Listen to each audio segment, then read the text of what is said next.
Hello students, YouTube channel Socio Classes ਵਿੱਚ ਤੁਹਾਡਾ ਸਵਾਗਤ ਹੈ। ਅੱਜ ਅਸੀਂ ਆਪਣੇ ਇਸ ਵੀਡੀਓ ਵਿੱਚ BA BSc general first semester ਦਾ ਸਿਲੇਬਸ ਪੋਲੀਟੀਕਲ ਸਾਇੰਸ, ਜਿਸ ਨੂੰ ਕਿ ਪੰਜਾਬੀ ਵਿੱਚ ਰਾਜਨੀਤੀ ਸ਼ਾਸਤਰ ਕਿਹਾ ਜਾਂਦਾ ਹੈ, ਇਹ ਡਿਸਕਸ ਕਰਨ ਜਾ ਰਹੇ ਹਾਂ। ਇਹ ਪੇਪਰ ਦਸੰਬਰ 2023 ਦੇ ਵਿੱਚ ਹੋਣੇ ਹਨ।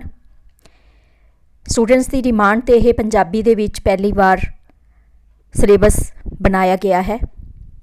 ਇੰਗਲਿਸ਼ ਦੇ ਵਿੱਚ ਅਸੀਂ ਪਹਿਲਾਂ ਹੀ ਡਿਸਕਸ ਕਰ ਚੁੱਕੇ ਹਾਂ।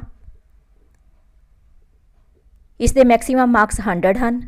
ਥਿਊਰੀ ਪੇਪਰ 90 ਮਾਰਕਸ ਦਾ ਹੈ। ਅੰਦਰੂਨੀ ਮੁਲਾਂਕਣ ਇੰਟਰਨਲ ਅਸੈਸਮੈਂਟ 10 ਮਾਰਕਸ ਦੀ ਹੋਏਗੀ। ਸਮਾਂ 3 ਘੰਟੇ। ਪੇਪਰ ਸੈਟਰ ਲਈ ਉਮੀਦਵਾਰਾਂ ਲਈ ਹਦਾਇਤਾਂ।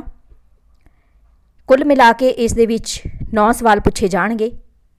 ਪ੍ਰਸ਼ਨ ਨੰਬਰ 1 ਦੇ ਵਿੱਚ 15 ਛੋਟੇ ਉੱਤਰ ਕਿਸਮ ਦੇ ਪ੍ਰਸ਼ਨ ਪੂਰੇ ਸਿਲੇਬਸ ਦੇ ਵਿੱਚੋਂ ਹੋਣਗੇ, ਜਿਨ੍ਹਾਂ ਦਾ ਜਵਾਬ 10-20 ਸ਼ਬਦਾਂ ਦੇ ਵਿੱਚ ਦੇਣਾ ਹੋਵੇਗਾ।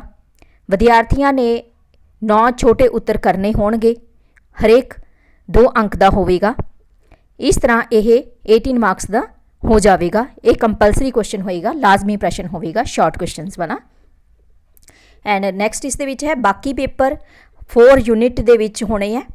ਹਰੇਕ ਯੂਨਿਟ ਦੇ ਵਿੱਚ 2 ਸਵਾਲ ਪੁੱਛੇ ਜਾਣਗੇ ਅਤੇ ਵਿਦਿਆਰਥੀਆਂ ਨੇ ਉਸ ਦੇ ਵਿੱਚੋਂ ਕੋਈ ਇੱਕ ਕਰਨਾ ਹੋਵੇਗਾ। ਵਿਦਿਆਰਥੀਆਂ ਨੇ ਹਰੇਕ ਯੂਨਿਟ ਤੋਂ 1 ਪ੍ਰਸ਼ਨ ਕਰਨਾ ਹੋਵੇਗਾ, ਭਾਵ 4 ਪ੍ਰਸ਼ਨਾਂ ਦਾ ਉੱਤਰ ਦੇਣਾ ਹੋਵੇਗਾ। ਇਹ 18 ਨੰਬਰ ਦੇ ਹੋਣਗੇ। ਮੀਨਸ ਕਿ ਲੌਂਗ ਕੁਐਸਚਨ ਐਸੇ ਟਾਈਪ 18 ਮਾਰਕਸ ਦਾ ਕੁਐਸਚਨ ਹੋਵੇਗਾ। ਇਸ ਤਰ੍ਹਾਂ 4 ਦਾ ਤੁਸੀਂ ਆਨਸਰ ਦੇਣਾ ਹੋਵੇਗਾ। ਪ੍ਰਾਈਵੇਟ ਅਤੇ ਜੋ ਰੀਪੇਅਰ ਵਾਲੇ ਸਟੂਡੈਂਟਸ ਹਨ, ਉਹਨਾਂ ਦਾ ਅੰਦਰੂਨੀ ਮੁਲਾਂਕਣ ਇੰਟਰਨਲ ਅਸੈਸਮੈਂਟ ਜਿਨ੍ਹਾਂ ਦਾ ਨਹੀਂ ਕੀਤਾ ਗਿਆ ਸੀ, ਥਿਊਰੀ ਪੇਪਰ ਵਿੱਚ ਉਹਨਾਂ ਦੁਆਰਾ ਪ੍ਰਾਪਤ ਅੰਕਾਂ ਦੀ ਪਰਸੈਂਟੇਜ ਨਿਕਾਲ ਕੇ ਦਿੱਤਾ ਜਾਵੇਗਾ।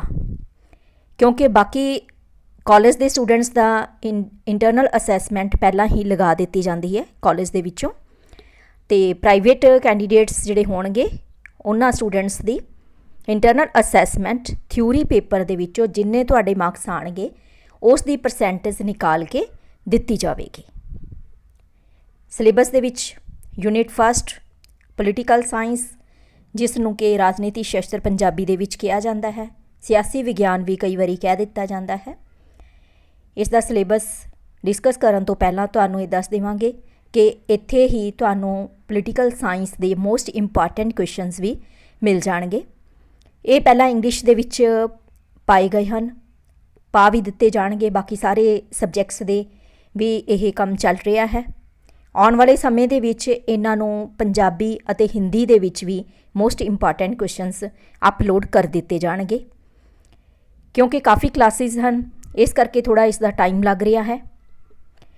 ਔਰ ਇਹ ਅੱਜ ਪਹਿਲੀ ਵਾਰੀ ਕੋਸ਼ਿਸ਼ ਕੀਤੀ ਗਈ ਹੈ ਸਟੂਡੈਂਟਸ ਦੀ ਡਿਮਾਂਡ 'ਤੇ ਕਿ ਪੰਜਾਬੀ ਦੇ ਵਿੱਚ ਇਹ ਸਿਲੇਬਸ ਬਣਾਇਆ ਗਿਆ ਹੈ। ਇਹ ਸਟੂਡੈਂਟਸ ਨੇ ਧਿਆਨ ਰੱਖਣਾ ਹੈ ਕਿ ਉੱਥੇ ਇੰਗਲਿਸ਼ ਦੇ ਵਿੱਚ ਵਰਡ ਇੱਕ ਯੂਜ਼ ਕੀਤਾ ਜਾਂਦਾ, ਲੇਕਿਨ ਪੰਜਾਬੀ ਦੇ ਵਿੱਚ ਕਈ ਵਾਰੀ 2-3 ਵਰਡਸ ਵੀ ਹੁੰਦੇ ਹੈ। ਸੋ ਇਸ ਚੀਜ਼ ਦਾ ਜ਼ਰੂਰ ਖਿਆਲ ਰੱਖਣਾ। ਨਾਲ ਇੰਗਲਿਸ਼ ਦੇ ਵਿੱਚ ਵੀ ਕੁਐਸਚਨ ਨੂੰ ਸਮਝ ਲੈਣਾ ਹੈ।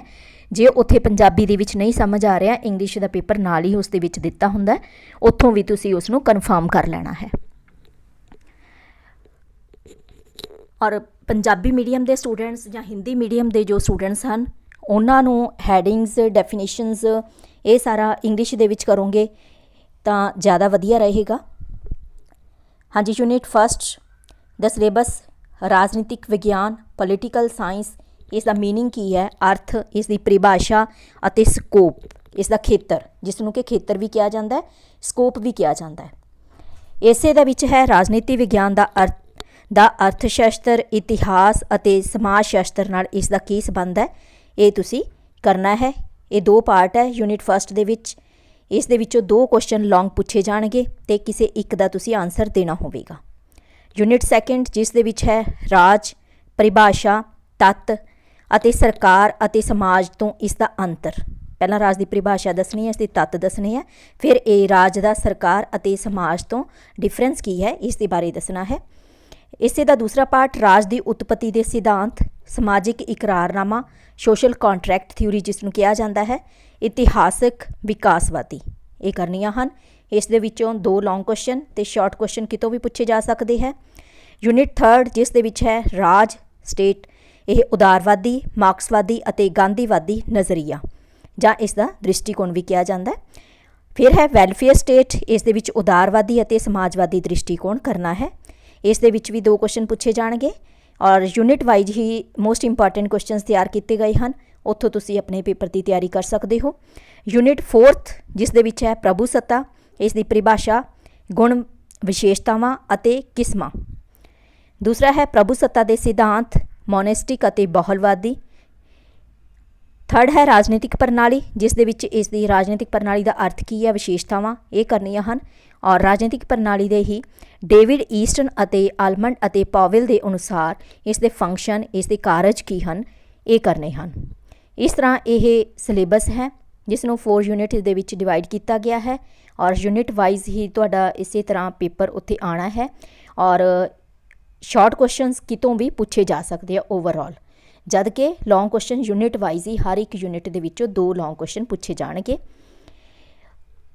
ਹਾਂਜੀ, ਹੁਣ ਤੁਸੀਂ ਇੱਥੋਂ ਆਪਣੇ ਪੇਪਰ ਦੀ ਤਿਆਰੀ ਕਰ ਸਕਦੇ ਹੋ, ਸਿਲੇਬਸ ਦੇਖ ਸਕਦੇ ਹੋ ਔਰ ਫਿਰ ਵੀ ਕੁਝ ਜ਼ਰੂਰਤ ਹੋਵੇ ਤਾਂ ਤੁਸੀਂ ਕਮੈਂਟ ਬਾਕਸ ਦੇ ਵਿੱਚ ਜਾ ਕੇ ਕਮੈਂਟ ਕਰ ਸਕਦੇ ਹੋ। ਜੇ ਤੁਹਾਨੂੰ ਇਹ ਪਸੰਦ ਆਉਂਦਾ ਲਾਈਕ ਜ਼ਰੂਰ ਕਰੋ।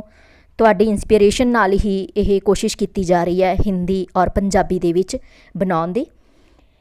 ਥੈਂਕ ਯੂ ਸੋ ਮੱਚ। ਮਿਲਦੇ ਹਾਂ ਅਸੀਂ ਆਪਣੇ ਅਗਲੇ ਵੀਡੀਓ ਵਿੱਚ।